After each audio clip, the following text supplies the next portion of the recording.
laakiin arrinta masiiriga Soomaaliland wax ku taraysa ee wax u qabanaysa waxaan arkayaa hadeerto farmaajo maanta wuxuu bixiyay garowshiyo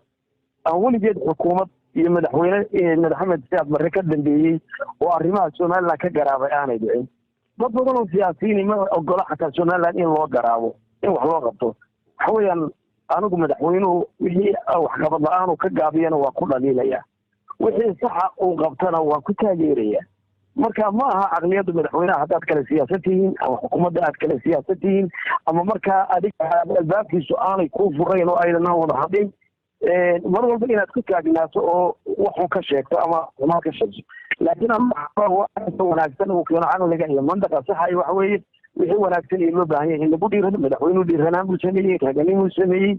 ku dhiiradeen waan ku bartaagana wixii sax farmaajo madaxweyne farmaajona waa ku hambalyeynayna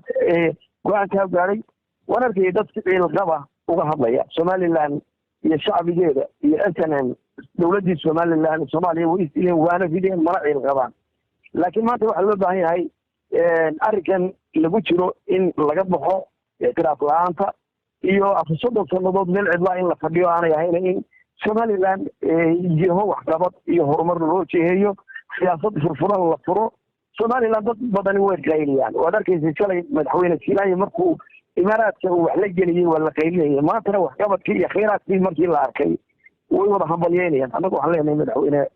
muusabixi ma baahna maanta in lagu mucaarado wada hadaba in la isku barbartaago u baahan yahay